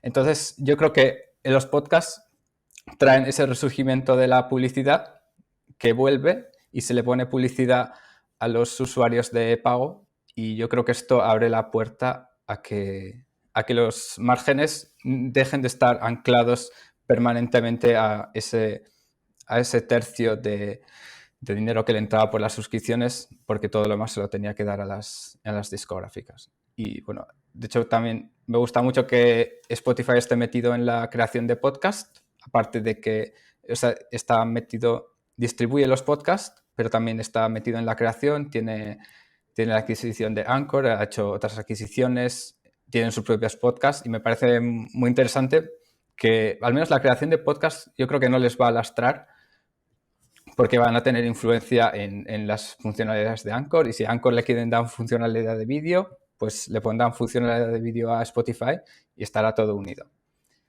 Entonces, un poco, ¿qué es lo que podría ser la oportunidad de Spotify? Bueno, Spotify dice que su ambición es que 1 millón de personas viva de Spotify, lo cual me parece una cifra enorme, yo no sé de dónde la han sacado. Pues si en YouTube ni siquiera hay apenas 300.000 personas o 350.000 que tienen más de 100.000 suscriptores, que diría que son gente que puede vivir de YouTube. Pero aún así, ellos tienen la ambición de que haya mucha gente viviendo de Spotify y para eso pues significa que tiene que haber mucha más monetización en el sector. Por tanto, ellos deberían capturar un porcentaje de esa monetización. También creo que las discográficas tienen más de lo que perder de lo que la gente cree. Bueno, porque han tirado la toalla en la distribución. Entonces, la distribución se la han entregado a Spotify con este acuerdo de repartirse los royalties. Pero bueno, ahora mismo hay varias discográficas. Yo creo que una de ellas no se puede ir porque entonces el dinero de los royalties irían para los competidores. También, o sea, yo sigo a muchos grupos de música. Hay algún grupo de música excéntrico que no estaba en Spotify y, o sea, si tú miras sus redes sociales, o sea, prácticamente todos los comentarios que le ponían es ¿cuándo vas a estar en Spotify? ¿Cuándo vas a estar en Spotify? Es que se ha vuelto ya una norma, que no puedes no estar ahí. Y yo creo que si algún día se abre la tarta de cómo se está repartiendo el dinero, en todo caso irá más dinero a los artistas de alguna manera, a lo mejor porque se hacen independientes, pero yo creo que Spotify está en una situación en la que no tiene mucho que perder si se abre esta discusión. Y aparte de esto, de todo lo que he dicho, como ahora Spotify tiene la distribución, Spotify tiene un montón de datos que son muy valiosos porque si las discográficas están haciendo como un venture capital, si solamente un 10% de los artistas que firman les van a dar el premio gordo de la mayoría de los ingresos, están muy interesados en los datos, por tanto eso es algo que Spotify puede salir ganando. Y luego, pues, lo más que tiene Spotify es que tiene un management brutal, o sea, tiene a Daniel Ek, que es el fundador, está súper alineado y yo creo... ¿Por qué he planteado Spotify? Es porque me parece que está a un precio que no hay que estirar mucho los números para que las cosas salgan bien a medio y largo plazo. Pues tienen los podcasts, tienen la música, todo esto es contenido que han creado otros. O sea, no es como apostar por una emisora de radio que tienes que apostar que tiene mejores programas que la competencia, no. O sea, tienen todo el contenido, la monetización de ese contenido va a subir y ellos van a llevarse un porcentaje en el crecimiento de la monetización y en el crecimiento de los podcasts y de que más gente se va a suscribir. Y por eso creo que los márgenes en el futuro pueden ir a más, porque creo que la publicidad es meterle publicidad a la gente que ya está pagando suscripciones y esto vas a estar por encima. Y si miras los márgenes de otras empresas publicitarias, pues verás que son enormes. Así que eso era más o menos Spotify, espero no haberme pasado de tiempo mucho. Genial, Mikel. Muy buena defensa. Me va a costar echar leña ahí porque bueno, ya sabes que a mí también me gusta, pero bueno, voy a dejar a Adri y a Carlos que comenten a ver qué les parece. Me interesa también saber qué opinan ellos. Adri, ¿tú cómo ves Spotify? ¿Qué te parece? Aquí también estoy bastante sesgado porque me gusta como usuario y como inversor, entonces me cuesta encontrarle puntos débiles. Evidentemente la crítica de siempre pues es eso, que el 65-70% de las ventas de suscripciones van para las tres grandes y media discográficas, la famosa esta indie, Warner, Sony y compañía. Pero evidentemente por la parte de podcast tiene muchísimo crecimiento, tiene un viento de cola brutal, precisamente eso, porque hay un montón de dinero que va a radio, que eso va a ir a menos seguro, o sea, no tiene sentido hacer publicidad no targetizada pudiendo hacerlo, o sea, no sé, es un viento de cola brutal. También he visto están probando algo de vídeo, en plan formato TikTok, vídeos de 1 minuto en canciones y tal, y no sé qué tal les ha funcionado, porque eso sería también, a pesar de que digan que es una plataforma de audio, si les funcionan los vídeos musicales o los vídeos cortos, puedes monetizar mucho más un anuncio de vídeo que un anuncio de audio. Entonces, no sé qué tal les irá en esa dirección. No sé si sabes, Miquel, qué tal les ha ido en ese sentido. Discover, creo que se llama, el rollo este que están probando. Es que es todavía muy experimental, pero lo que sí que dicen es que hay muchísima gente que mucha parte de lo que escuchan es el algoritmo haciéndoles recomendaciones. Así que de momento sí que hay mucha gente propensa a que Spotify le recomiende y está contenta con ello. Así que para decir que eso funcione bien no hay que hacerse muchas ideas, porque de momento yo creo que está funcionando bien. Sí. Es que no se me ocurren más críticas más allá de eso, pues que el MUAT ahora mismo de los derechos de las canciones y de las letras y demás, pues está en manos de las discográficas. Es la mayor crítica que le puedo hacer. Y hasta ahora no veo que ese MUAT se esté deteriorando. No sé. Igual dentro de 10 años cambia, pero no sé, yo no veo que cambie eso. No, me cuesta verlo. Perfecto. Vale. Y Carlos, yo, por mi ¿tú lado, cómo ves? o sea, la tesis, ¿hasta qué punto piensas que ha habido cierto creep de... O sea, la tesis, ¿cuál es? ¿Se va a subir los precios a los premium? ¿Se va a monetizar mejor la publicidad? ¿En general a los que no pagan? ¿O los o sea, ¿crees que de esas 3 palancas hay una que va a salir bien? O también la de la expansión de margen. O sea, ¿a qué estamos jugando? Especialmente. Yo creo que más que una que tenga que ir extraordinariamente bien, yo creo que ninguna de ellas va a ir a peor a medio y largo plazo y que puede dar sorpresas hacia arriba. Y que creo que un escenario bastante pobre tiene que ocurrir para que vaya mal. Pero bueno, o sea, siempre Israel Vale. tiene sus amenazas. De hecho, creo que a mí es una amenaza que me llama mucho, que yo creo que podría ser la de YouTube, YouTube Music, o como creo que se llama. Porque al final, pues es posible que mucha gente se suscriba para quitarse los anuncios de YouTube y a lo mejor pues lo comienza a usar. Pero hoy en día yo creo que el Spotify es bastante estándar, incluso para los usuarios de iPhone, que generalmente suelen ser muy poco propensos a utilizar otras plataformas. Yo, por cambiarme el papel por un segundo e intentar contestar a la pregunta de Carlos, que a mí también me gusta saber cuál es la tesis, ¿no? Dímela en una frase. Y al final, yo creo que la tesis de los optimistas en Spotify es que al final Spotify, o sea, los ingresos de Spotify es una función de ARPU Premium, ARPU Freemium y número de usuarios. La tesis es que el número de usuarios que ahora está en 250 millones va a llegar a 1.000 millones en los próximos 10 años y que el ARPU Premium se va a mantener mientras que el ARPU Freemium va a aumentar sustancialmente. O sea, digamos que el ARPU ahora que obtienen de los usuarios no Premium, de los usuarios gratuitos, es muy bajo. Es muy bajo. Digamos que los ingresos serían menos del 10% de los ingresos de Spotify vienen de la publicidad actualmente. Es decir, el ARPU por usuario freemium es de 0,7, creo, o algo así. Y ahora con la nueva red de infraestructura de publicidad, esto puede aumentar. Y ahora, no sé si querías comentar algo más, Carlos, pero... Sí, Vale, vale. bueno, tenía alguna.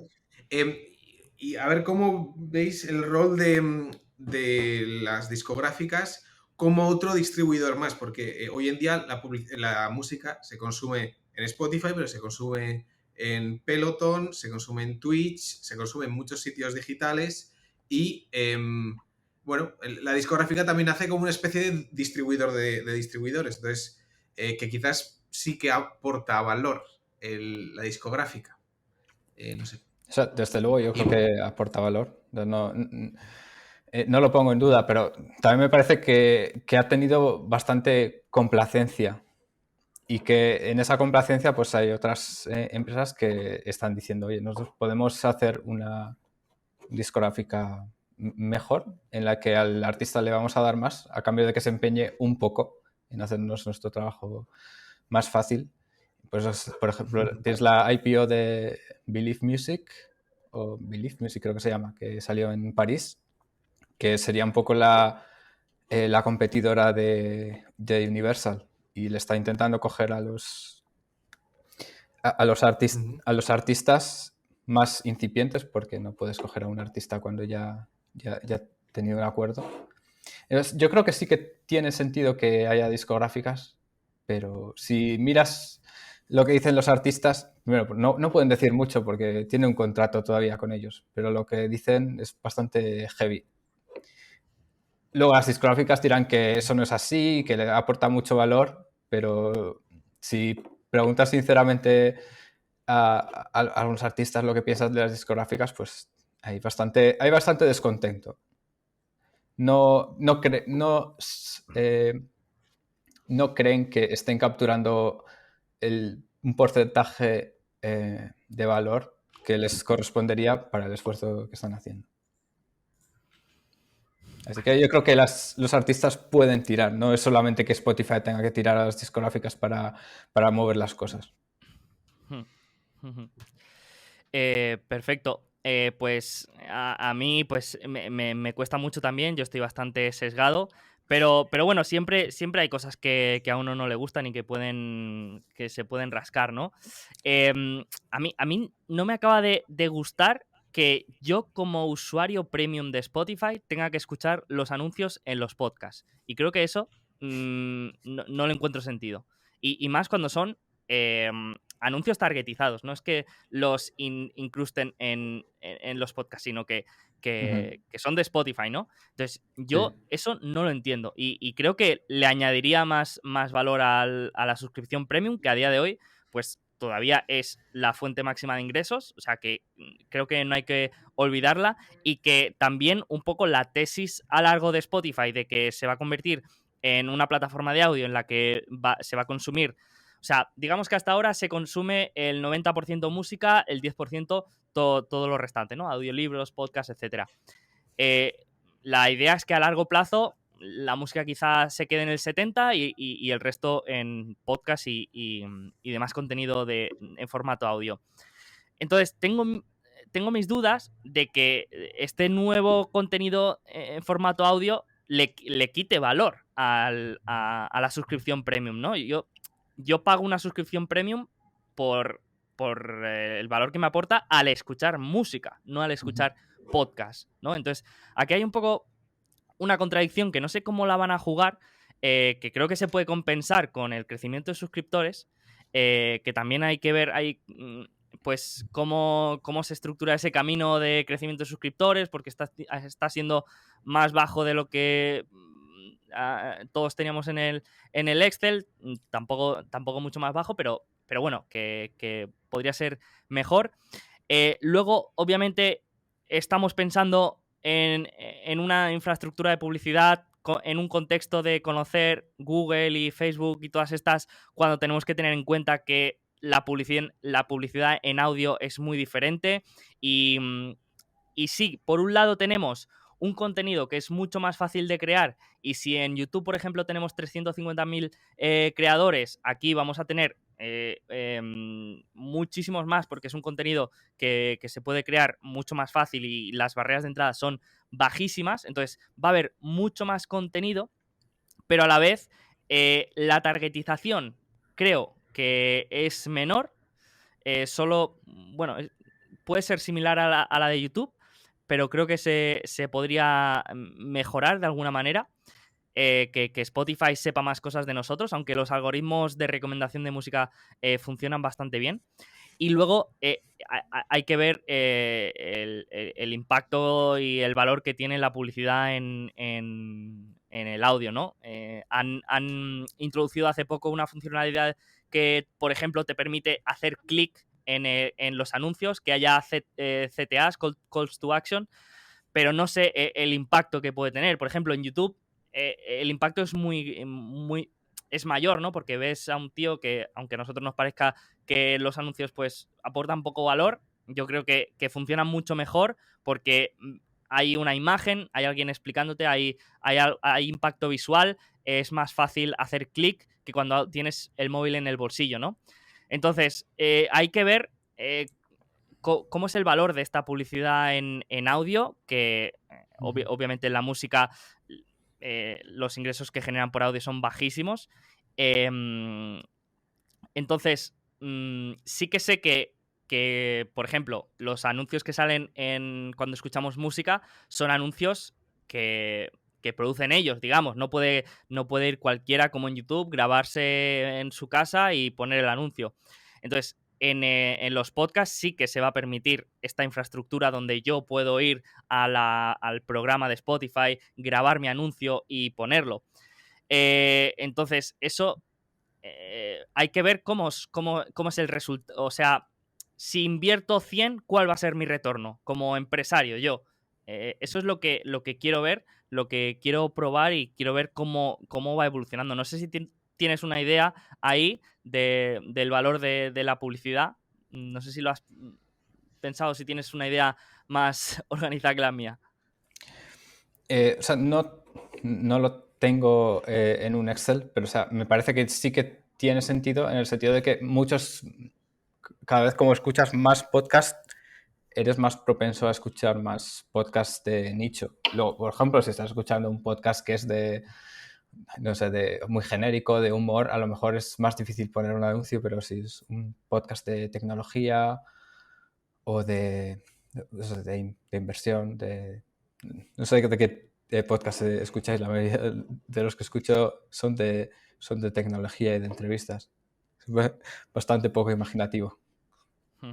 Pero yo entiendo que, o sea, ahora sí. mismo en un podcast, por ejemplo, se dice, igual Joe Rogan, vete a no sé qué página y pone el código Joe Rogan, no sé qué. Entonces, el call to action que ha mencionado Sergio, yo entiendo que, a ver, tiene que aportar bastante, ¿no? Frente a vete a la página, pone un código, tal, no sé. Sí. Es solo un link o algo. Bueno. Perfecto. Bueno, y lo único que podría añadir es que a veces, como usuario y como inversor, a veces tengo casi la necesidad de escribirles pidiéndoles ciertas funcionalidades que me parecen obvias, ¿no? Que tendrían que estar y cosas que digo, no sé. Y creo que son de los mejores, ¿eh? En esta cultura de I+D y de ejecución y de cada semana sacar cosas nuevas y nuevas mejoras. Y son muy buenos ahí, pero es que veo tantos puntos de mejora en la experiencia de usuario que a veces digo, voy a llamar al director y explicarle todos estos puntos. Pero bueno, seguro que algunos no se pueden hacer por otras razones. Yo te quería Entonces, preguntar a ti, ¿puedo preguntar? A ti no, o a Carlos. tú A ver tienes si que defender utilizáis Anchor. A ver si utilizáis Anchor. Sí, sí, Está, yo me pasé. Sí, está ¿te bien. has pasado? Oye, ¿qué tal Sí. qué tal la conversión? O sea, la migración. Se tardó, o sea, no fue una cosa automática, fue automático, luego mails, oye, pásamelo. Bueno, que hay fricción. Hay fricción. Vale. ¿Qué querías preguntar? ¿Qué tal Anchor? Sí. A ver, la experiencia si es positiva o negativa. Neutral. Experiencia positiva porque es súper fácil, es todo súper sencillo, pam, lo puede hacer un niño pequeño, pero me faltan analytics, o sea, me flojea mucho ahí. Pero en general todos, no es que sea Anchor, pero en general, o sea, si eres Spotify, estás integrado, tienes más información de los usuarios, dame más. O sea, a mí YouTube me da muchísima información. Me da el minuto en el que más gente cierra el vídeo. Me da todo. O sea, la tasa de aperturas, un montón de datos que me sirven a mí como creador para tomar decisiones, ¿no? Y en Anchor en general en el podcast. No conozco otra herramienta que te dé mejores datos, ¿eh? Pero te dice el número de escuchas, las demográficos Ujú. y poco más. Sí. Yo sí que tengo un poco de experiencia indirecta porque yo a veces grabo vídeos en conciertos que voy y los subo a YouTube y eso pues te da un montón de visitas que y entonces me llama la atención, aunque eso no va a ninguna parte y generalmente me suelen mandar un strike de copyright al cabo de un año o dos. Es muy interesante ver que puedo ver la funcionalidad de las analíticas de YouTube y son muy buenas. Aunque me den exactamente igual, son muy buenas. Ya. Me han cerrado ya un par de cuentas por subir vídeos de conciertos. Yo seguiré insistiendo en hacer este favor a la gente. Muy bien. Pues pasamos a la última empresa que traigo, que, bueno, es una empresa bastante aburrida, pero no sé, tampoco llevo mucho tiempo investigándola, pero bueno, la he traído también para aprender más, porque también cuando tienes que explicarla, pues parece que no, pero es como que tienes que darle más vueltas. Y también es una microcap, es una empresa de 200 millones de capitalización y se llama Lincoln Educational. Y es una empresa americana que tiene escuelas técnicas privadas. Es decir, tiene varios campus en Estados Unidos y se dedica a impartir, pues, educación sobre temáticas como mecánica de vehículos, lampistería, fontanería, soldadura, climatización y atención médica primaria, digamos, ¿no? Entonces, tiene unos 24 campus en Estados Unidos, divididos en 14 estados. Tiene en total, a día de hoy, unos 14.000 alumnos. Tiene una capacidad para entre 18.000 y 20.000. El ratio de aprobados es del 80% y el ratio de colocación de alumnos es del 70%, es decir, de cada 10 alumnos que van a las escuelas de Lincoln, 8 de estos 10 aprueban y 7 de estos 10 ya salen con trabajo, ¿vale? Y digamos que es el mayor proveedor de trabajadores técnicos certificados al mercado laboral. Es el líder en la costa oeste y el segundo en la costa este. ¿Vale? Y es curioso porque el 90% de las asignaturas o de los trabajos para los que se forman a los trabajadores de Lincoln están considerados por el gobierno como trabajos de necesidad crítica, ¿no? Que son, digamos, esenciales para el funcionamiento del Estado, ¿no? Y bueno, como particularidades, pues al ser una escuela, pues tiene la parte mala, que tiene unos costes fijos muy altos, parte buena, que tiene un gran apalancamiento operativo. Parte mala, que pues en periodos de crecimiento como el que hemos vivido, la gente quizá pierde interés en este tipo de trabajos. La buena es que en periodos de recesión y de tasas de desempleo altas, pues la demanda por este tipo de certificaciones aumenta, ¿no? Entonces, digamos que es una empresa que lo puede hacer bien en una recesión, en un entorno de tasas de desempleo altas. Y bueno, como hemos vivido este periodo de crecimiento económico, pues evidentemente la empresa ha ido teniendo unos números bastante mediocres desde 2010. En 2010 tuvo, digamos, el pico de alumnos, que era de 18.000, y ese número ha ido bajando en los últimos 10 años, también porque, o sea, pues los jóvenes no quieren ser lampistas, quieren ser ingenieros o informáticos o trabajar en startups, ¿no? Me imagino, es un tipo de trabajo menos sexy, podríamos decir, ¿no? Entonces, bueno, es un tipo de temática que no ha tenido tanta demanda, ¿no? En 2018 hay cambio de directiva, hay cambios estratégicos, se lleva una mayor disciplina financiera y mirando la cuenta de resultados, pues vemos que a nivel cuantitativo la cosa va mejorando y esa empresa que no era rentable pues empieza a tener beneficios positivos y empieza a entrar en la senda de la rentabilidad, ¿no? Ahora con el COVID han vuelto un poco a tener problemas, sobre todo en 2020 con los confinamientos y tal, pero creo que ahora se encuentra en una situación con muchos vientos de cola. Por una parte, el COVID ha mejorado bastante la eficiencia de estos centros porque ahora una parte se hace online.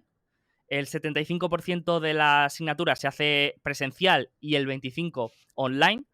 Después, a nivel operativo, también están añadiendo nuevos programas acelerados, que por ejemplo, si un curso de fontanería dura 2 años, pues ahora han introducido programas acelerados por la alta demanda que hay de a lo mejor 9 meses y en 9 meses sales como profesional certificado ya al mercado. Después tenemos otro factor más a nivel macro, que es la escasez laboral en Estados Unidos, que pues se está hablando mucho de la dificultad que hay en ciertos sectores, sobre todo en los sectores más técnicos para encontrar trabajo. Y yo creo que aquí Carlos creo que puede estar de acuerdo porque sigue bastante la empresa Angie y creo que por lo que tengo entendido, han tenido bastante problemas por este tema, ¿no? Por la dificultad de la capacidad de trabajo que hay de profesionales.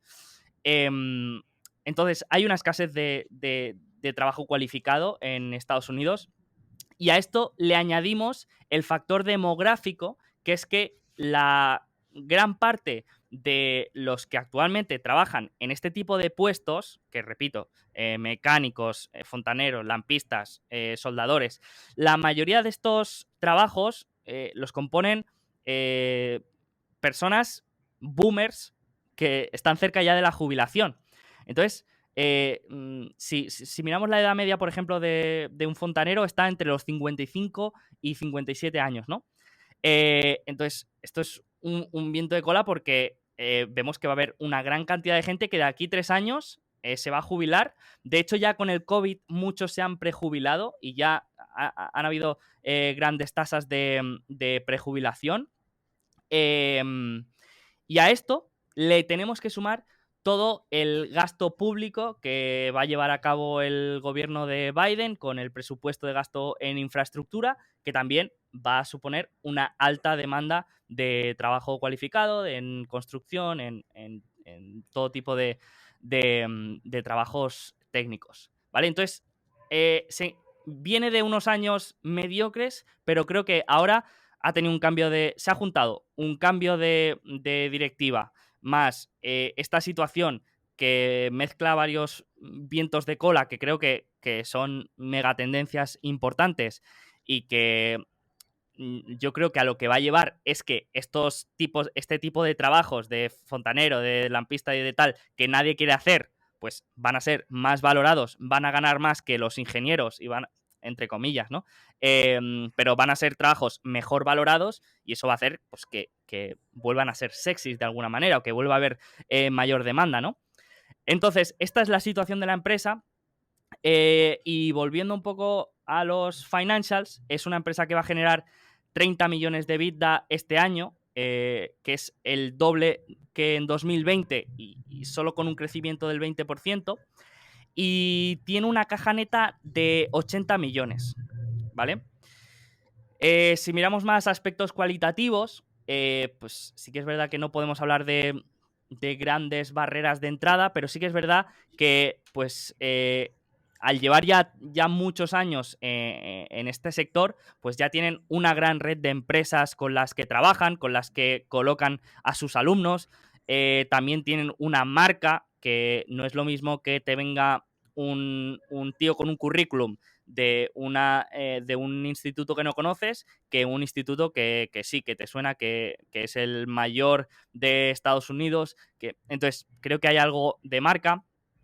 Y luego también creo que tiene rasgos o tiene capacidad de pricing power, ¿no? Y es que al final, si estos trabajos, estas profesiones se revalorizan, son más cotizadas y son mayor valoradas, eso al final también se puede repercutir en la educación para esas carreras, ¿no? Creo. Entonces, creo que también puede tener impacto la revalorización de estas profesiones en la educación. Entonces, luego, más cosas que me gustan es que tiene una propiedad de insiders del 10%. Y también otra cosa interesante es que están aprovechando el buen momento a nivel de precios de real estate para vender muchos de sus activos y hacer lo que se llama un sale leaseback, que es vender esos activos a un private equity, a un fondo de inversión y alquilarlo. Es decir, yo sigo operando en ese activo, pero consigo una gran cantidad de efectivo y luego simplemente voy pagando un alquiler, ¿no?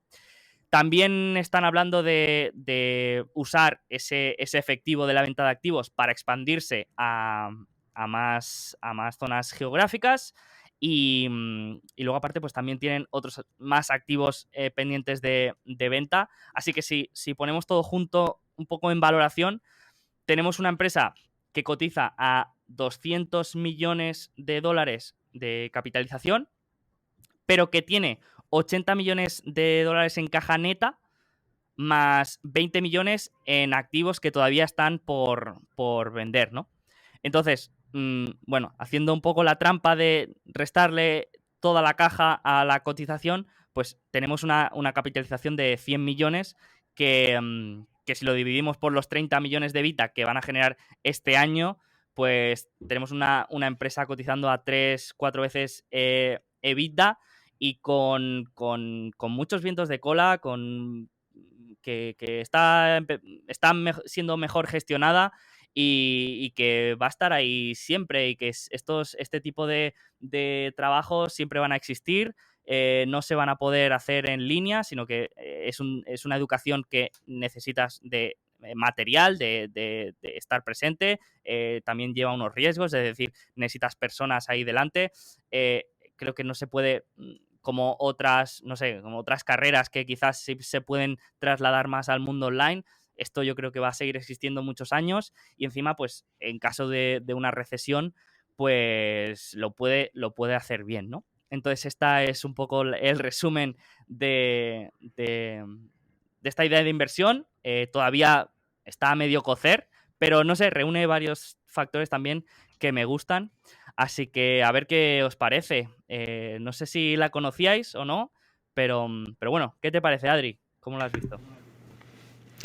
Bien, me imagino que parte de las ventas serán recurrentes, me imagino. Lo que pasa es que estos negocios de educación siempre me han parecido muy contracíclicos, es decir, la disminución del desempleo juega en su contra porque tienen menos público potencial y mientras lo comentabas, estaba viendo los financials por encima y efectivamente en 2008 las ventas aumentaron un 15%, en 2009 les aumentaron un 47%, y después, a partir de 2011, les cayeron las ventas 3 años seguidos. Es decir, pasaron en 2010 de facturar 600 millones a facturar 215 en 2013. Y de hecho, pues las ventas de los últimos 12 meses es lo que facturaban en 2007. Pero bueno, entonces yo creo que esto es, digamos, la justificación de por qué el mercado te lo valora, no sé, a 5 veces EBIT o lo que sea. Entonces, no sé a futuro, es decir, si el nivel de desempleo se mantiene en el nivel actual, no sé si era del 3% o 4% en Estados Unidos, ¿cómo va a crecer la empresa? O por lo menos mantener ese EBIT. Con que generen el mismo EBIT que los últimos 12 meses, vamos, está regalada, yo creo. No sé cómo ves eso. Sí, o sea, siempre va a jugar mucho o sea, va a ser muy sensible a las tasas de desempleo, pero yo creo que ahora está el factor de escasez de mano de obra técnica, ¿no? Que ahí, pues, también te hace de un poco, te tira del otro lado. No sé cómo va a jugar ese escenario, pero Pero bueno, si también, esto también lo tienes que mirar en el contexto de tu cartera, ¿no? Si tienes muchas posiciones que se benefician de un crecimiento económico, pues también esta puede ser una cobertura interesante. Y que a mí también me gusta que en periodos de crecimiento en los que en teoría no lo haga tan bien, tampoco tiene por qué hacerlo mal, ¿no? Si está bien gestionada y sigue haciendo cosas bien, no creo que lo tenga que hacer mal. No sé.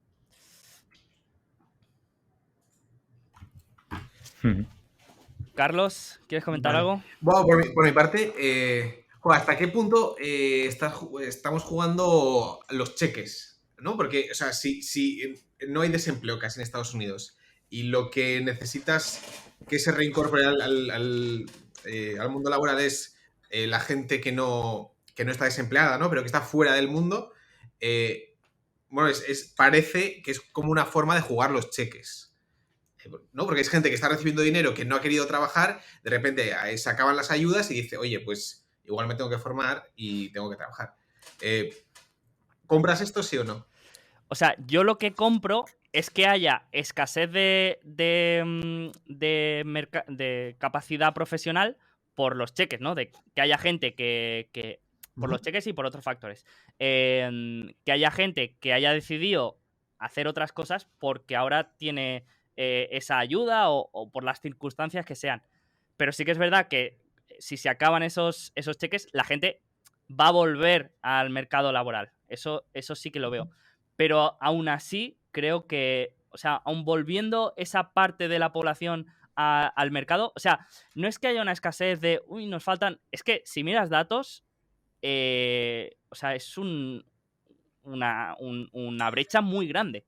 No es que haya cierta demanda y que, bueno, que haya un pequeño gap. Es que hay una brecha importante. Ahora no tengo los números, pero los puedo mirar y es bastante sorprendente. Y más cuando le sumas pues lo de los boomers, el gasto en infraestructura, tal. No sé. Vale. Pero sí que es Y verdad el que otro... sí que es verdad que cuando Sí. hablamos de datos macro y todo esto, pues cuesta realmente poner cifras, ¿no? Pero sí que estoy de Sí. acuerdo. Sí, y por otro lado, no sé económicamente cómo deficiente es la empresa, porque en España, bueno, esto es formación online, pero Proeduca tiene un circulante negativo y crece y vamos, tiene un montón, produce un montón de flujo de caja. Yo no sé esta empresa cómo deficiente es, si se le paga antes, se le paga después, si cuando crece quema dinero o no. Y bueno, pues me deja un poco esa duda. Em, Pero Claro, pero es que tampoco tiene... no sé, yo lo veo más al revés. O sea, veo mucho circulante negativo. Porque el estudiante paga la cuota al inicio de temporada. O sea, sí. me, Bien, me- que me cuadra si es más eso. así, sí, que si es así, por eso debería ser incluso más positivo, ¿no? Un rebote estarías apalancado todavía más al rebote. Así que interesante. Y luego, muy interesante lo que has dicho, ¿no? Reducir real estate, hacerlo un poco online, bueno, muy interesante. Ujú. Sí, esa parte creo que, o sea, al pasar un porcentaje de las clases que se imparten en físico, pasarlas a online, por una parte es más escalable porque un profesor puede dar clases a más gente y por otra también liberas espacio de material y de espacio físico que se puede aprovechar mejor, ¿no? Creo que puede ser interesante si lo saben gestionar bien, me imagino. Ujú. Perfecto. Miquel, ¿qué te ha Sí, ¿no? parecido? O sea, si no cambia el precio de la matrícula y hacen esa parte online, o sea, desde luego que podrían incluso tener más gente en la escuela. No sé si estará operando al 100% o al menos. No sé si, como dices que faltan O sea, faltan fontaneros, falta mucha gente con estas habilidades. No sé si eso también llega a los profesores o si no. O si tienen ellos contenido o tienen ellos un programa de forma que pueden encontrar otros profesores. Pero bueno, eso también no sé si me debería preocupar un poco. Sí, o sea, me imagino que también aplica, porque un profesor de mecánica al final es un mecánico, pero que se dedica a la docencia. Y me imagino que pues, igual pues tienen que pagar sueldos más altos. Me imagino. Ahí sí que no sé si puede haber problemas de profesorado. Yo no lo creo, porque igual que te digo que ser fontanero y ser este tipo de trabajos es menos sexy, profesor no lo veo tan estigmatizado, por llamarlo de alguna manera, y no creo que cueste tanto. Pero sí, obviamente puede ser una fuente de problemas. Pero sí, lo de que falta gente con estas cualificaciones o estas habilidades técnicas, 100%, eso te lo puedo asegurar. Y no es algo que ocurra en Estados Unidos solamente. Ujú. Bueno, de hecho, si lees las cartas de IAC, que conocéis la empresa, es que lo dicen literalmente, que tienen un problema en Angie por la falta de capacidad de profesionales. Y yo esto lo leí en las cartas de IAC. Así que, bueno, me parece interesante para jugar este escenario así de escasez de mercado laboral y la parte de, o sea, el factor demográfico lo juegas por dos partes. Primero, porque mucha gente se jubila y va a haber mayor demanda en este tipo de trabajos. Y después, porque el 40% de la temática que hace Lincoln es de atención primaria, atención primaria de sanidad, ¿no? Entonces, eso es, para una población envejecida, pues demanda por las nubes de enfermeros y de atención sanitaria, ¿no? Entonces, no sé, me gusta ese mix de factores.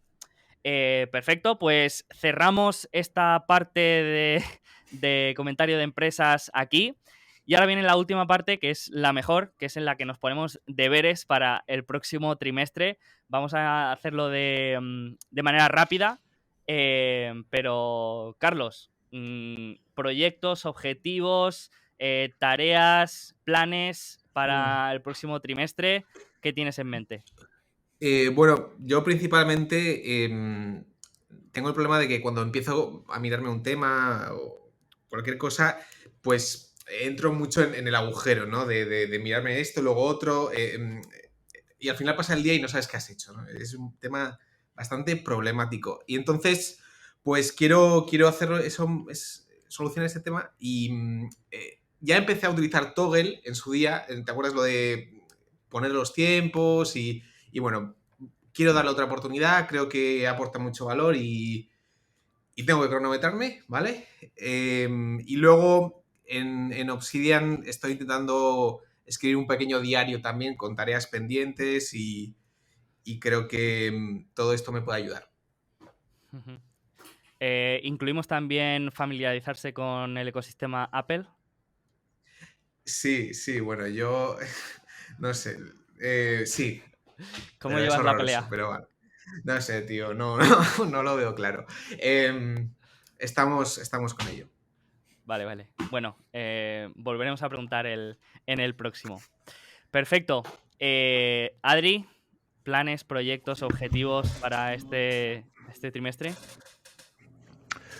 Pues seguir analizando empresas de sectores que ahora mismo están odiados por el mercado, porque estoy seguro que hay muchas empresas brutales que han caído, yo que sé, un 30% de máximos y están regaladas ahora mismo en ciertas industrias. Yo que sé, ayer vi un tuit que el ETF de software había caído un 20% en nada, en cuestión de semanas. O sea, y cuando el mercado hace estas cosas, te deja cosas regaladas que duran poco. Entonces, profundizar más ahí.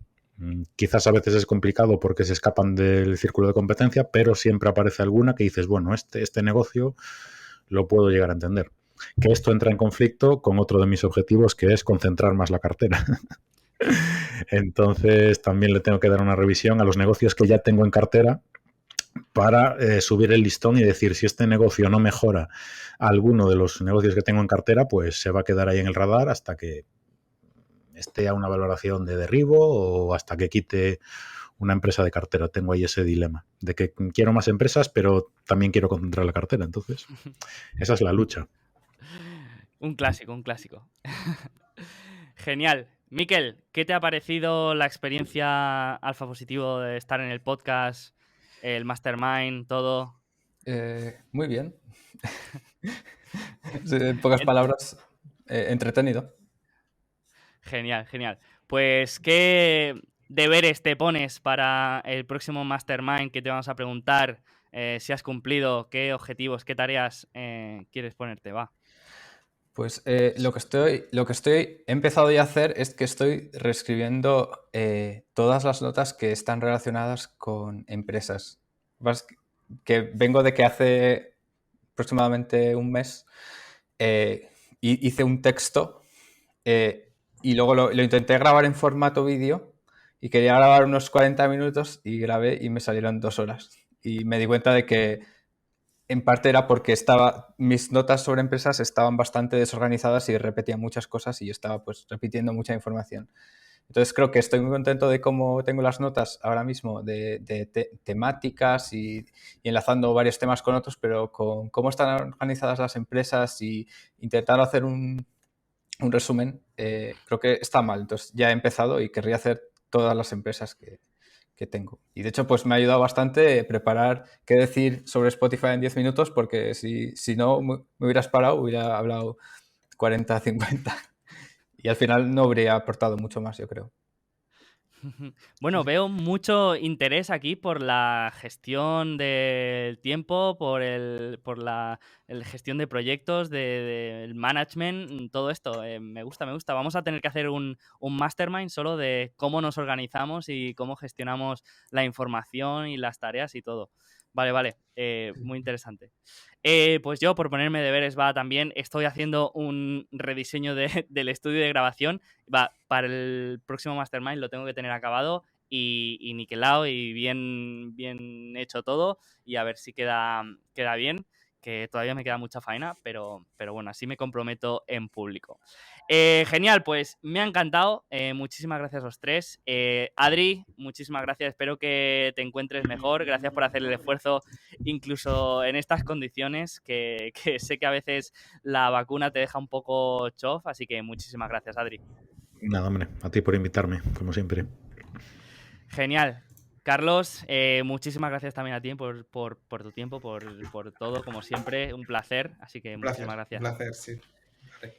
Y Miquel, gracias por estrenarte. Me ha encantado este nuevo fichaje. Te tendremos en cuenta para el próximo, así que espero que te lo hayas pasado bien y nada, muchas gracias. Sí, bueno, en los últimos meses he aprendido a utilizar OBS sin haberlo realmente utilizado para nada, así que me alegro de utilizarlo para algo. O sea, vale, gracias. Lo próximo, canal de YouTube, Miquel. Apúntatelo. Pero ¿de qué voy a hablar? No, pero gracias por invitarme. No lo sé. Vale. Me lo he pasado muy bien.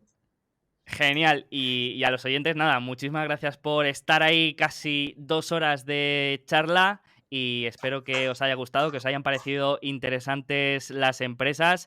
Y nada, cualquier cosa, tenéis a Adri en Twitter, @AdriValue, a Carlos también, IceberDe Valor, y a Miquel también. Miquel, ¿te lo has cambiado o es todavía InvertirBlog? Mi handle creo que es Miquel_mi. Vale. Pues ahí tenemos a los tres. Adri también tiene su canal de YouTube, que es Eurovalue, el podcast de Carlos, que todos lo conocemos, IceberDe Valor, y Miquel, que acaba de abrir la lata diciendo que se va a estrenar como youtuber. Así que nos tenéis allí a todos. Muchísimas gracias por estar ahí y nos vemos en el siguiente.